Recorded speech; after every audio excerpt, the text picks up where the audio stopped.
semuanya. Perkenalkan, kami dari kelas 9E dan kami dari kelompok 5.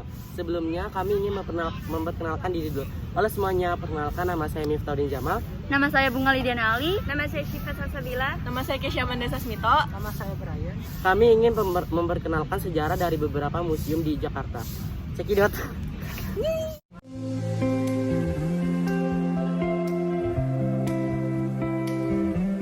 Tahukah kalian, di DKI Jakarta terdapat museum-museum bersejarah yang terletak di Jakarta Pusat. Kita akan mengunjungi 5 museum tersebut yang terdiri: pertama, Museum Stovia; yang kedua, Museum Sumpah Pemuda; yang ketiga, Museum Juang 45; yang keempat, Museum Naskah Proklamasi; dan yang terakhir, Tugu Proklamasi. Ayo ikuti terus perjalanan kami berlima. Kita sudah sampai di museum pertama, yaitu Museum Stovia. Museum ini terletak di Jalan Abdul Rahman Soleh nomor 26, Senen, Kecamatan Senen, Kota Jakarta Pusat, daerah khusus Ibu Kota Jakarta. Gedung museum ini adalah gedung tua yang menyimpan ribuan memori yang terkoleksi dari masa ratusan tahun. Sebelum menjadi Museum Kebangkitan Nasional, gedung ini dikenal dengan nama Gedung Stovia atau Gedung Sekolah Kedokteran yang didirikan oleh Belanda dengan nama Schooltut Opleiding van Inlandske Artsen atau disingkat Stovia. Sekolah kedokteran zaman Belanda ini dikenal oleh para pribumi dengan nama Sekolah Dokter Bumi Putra. Bangunan bersejarah yang berdiri tahun 1899 ini ada di atas lahan seluas 15.742 meter persegi. Kental dengan arsitektur Belanda, bangunan ini dilapisi tembok-tembok tebal yang kokoh yang masih bertahan utuh hingga kini. Stovia sendiri mengalami perjalanan sejarah cukup panjang. Awalnya sekolah ini bernama Sekolah Dokter Jawa yang berdiri pada tahun 1851 di Rumah Sakit Militer Weltevreden atau Rumah Sakit Pusat Angkatan Darat Gatot Subroto. Karena aktivitas sekolah mengganggu aktivitas rumah sakit, maka Dewan Pengajar memutuskan untuk memindahkan sekolah kedokteran di gedung baru di samping rumah sakit. Tepat di tahun 1899, H.F. Roll, Direktur Sekolah Dokter Jawa, memulai pembangunan gedung baru tersebut. Mulai Juli 1920, kegiatan pendidikan Stovia dipindahkan ke gedung baru di Salemba, sedangkan ruang-ruang kelas yang ada dimanfaatkan sebagai tempat belajar di Sekolah Asisten Apoteker. Pemanfaatan gedung berubah total ketika Jepang datang, sekitar tahun 1942, selama kurang lebih 12 tahun. Gedung pertama difungsikan sebagai kamar tahanan pasukan Belanda yang melawan Jepang.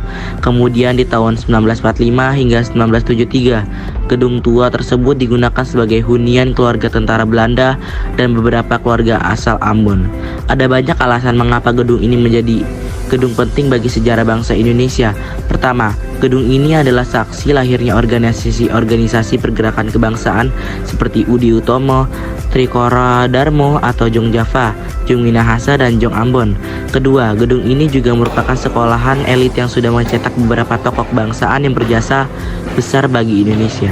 Dengan berbagai alasan itulah, pemerintah Provinsi DKI Jakarta memugah gedung Stovia tepat di tahun 1973. Gedung ini pun lantas ditetapkan menjadi benda cagar budaya sehingga kebutuhan gedung harus ditetapkan dilestarikan tanpa adanya perombakan.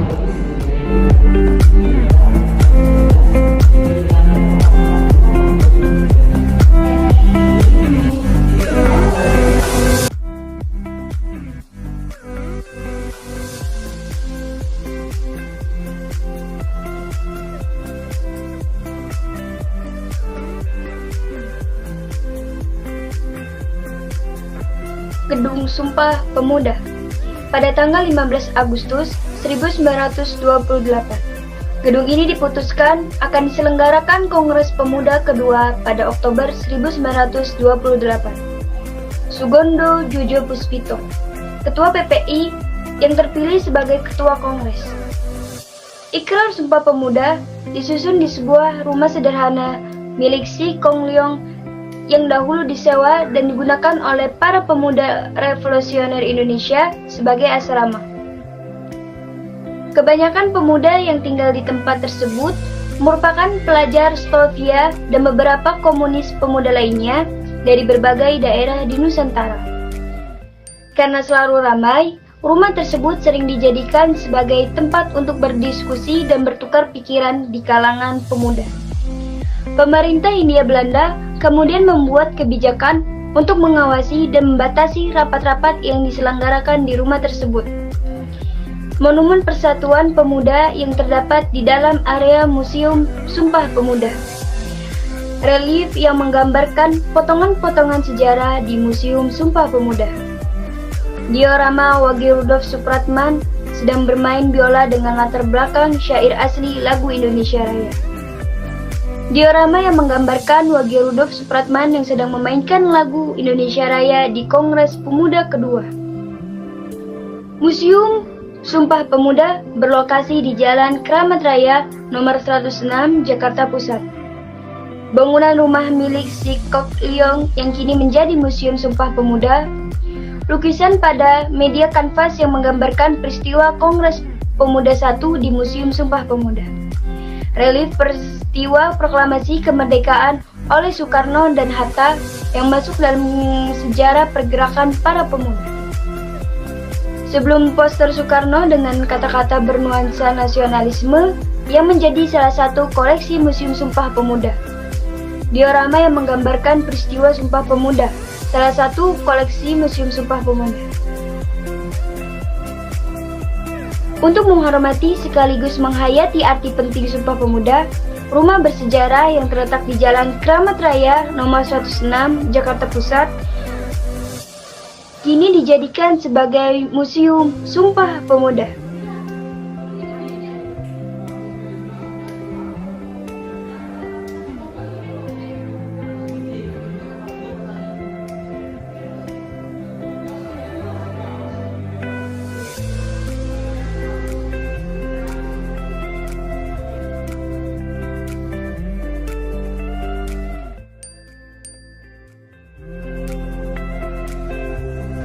Kita sudah sampai di museum ketiga, yaitu Museum Juang 45. Sejarah ini akan dibacakan oleh teman saya, Kesia Amanda Sasmito. Bangunan kokoh cat putih gading menjadi ciri khas Gedung Juang 45. Pilar-pilar tinggi pada bagian depan menunjukkan kalau bangunan ini merupakan peninggalan Belanda. Gedung Juang 45 memang dibangun oleh arsitek Belanda. Pemilik pertamanya pun pengusaha Belanda, namanya L.C. Scomper.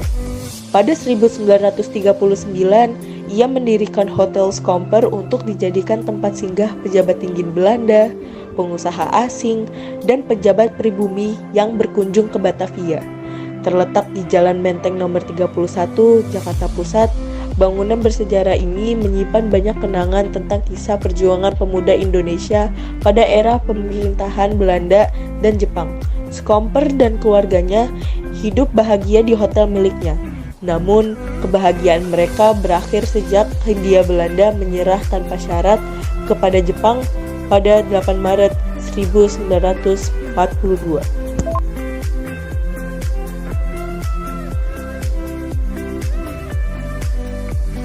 Tahun 1930 ya.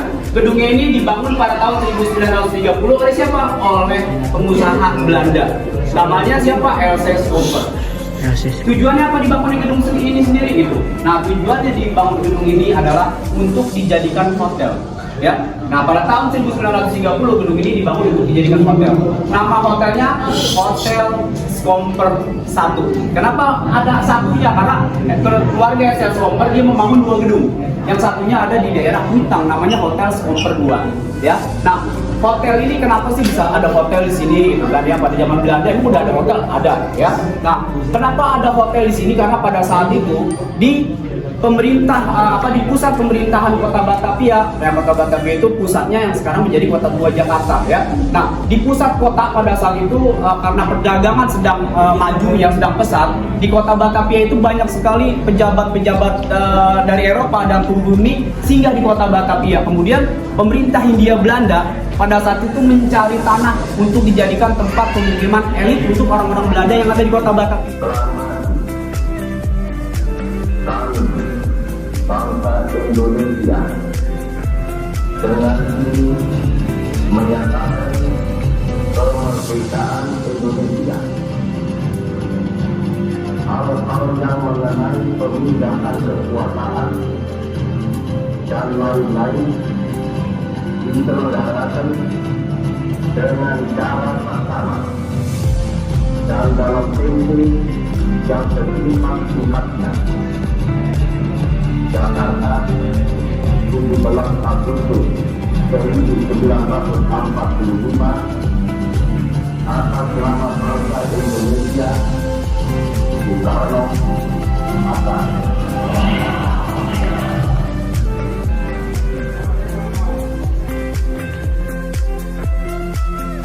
Naskah proklamasi. Teks proklamasi disusun oleh Soekarno-Hatta dan Soebarjo di Rumah Laksamana Maeda pada tanggal 17 Agustus 1945 pukul 03.00 WIB. Setelah perumusan teks proklamasi selesai, teks kemudian diserahkan kepada Sayuti Melik untuk diketik. Setelah itu, teks ditandatangani kembali oleh Soekarno. Pembacaan teks proklamasi dilakukan pada tanggal 17 Agustus 1945 pukul 10 pagi di Jalan Penggasaan Timur nomor 56. Proklamasi nomor 5 Jakarta Pusat. Pembacaan teks proklamasi kemerdekaan diumumkan oleh BM Diah dan Yusuf Ronodipuro melalui radio, surat kabar, telegram, dan lisan.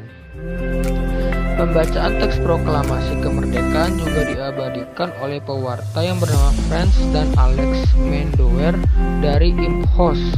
Naskah proklamasi kemerdekaan dikutip dari buku Undang-Undang Dasar 1945.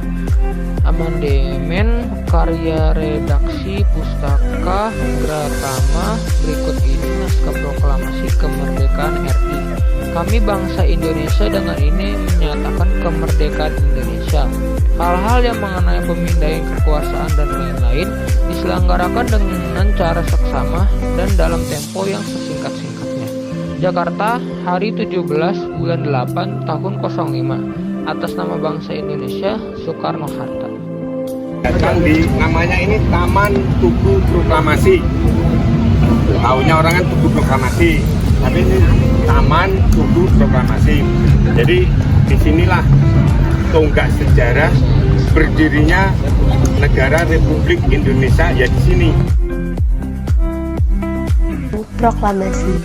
Tugu Proklamasi terletak di alamat Jalan Proklamasi nomor 10 RT 10 RW 2, Pegangsaan Kecamatan Menteng, Kota Jakarta Pusat, Daerah Khusus Ibu Kota Jakarta, kode pos 10320.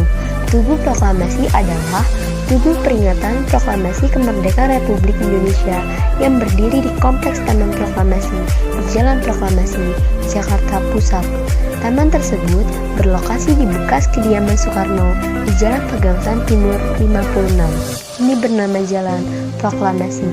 Naskah proklamasi kemerdekaan RI dibacakan pertama kalinya oleh Presiden Soekarno pada tanggal 17 Agustus 1945 didampingi oleh Muhammad Hatta untuk menandai ulang tahun pertama kemerdekaan Indonesia. Sebuah tugu peringatan dibangun pada tahun 1946 oleh kelompok Ikatan Wanita Jakarta. Kemudian, tugu tersebut dinamai ulang sebagai Tugu Proklamasi. Sejak saat itu, para pemuda dan pelajar Indonesia mengadakan upacara tahunan untuk merayakan proklamasi kemerdekaan Indonesia pada 17 Agustus. Menyusul pemindah penuh kedaulatan Indonesia pada tahun 1950, Taman Proklamasi setiap tahun dikunjungi oleh Presiden dan Wakil Presiden Indonesia setiap tahun untuk meletakkan bunga dan menghormati prajurit yang gugur.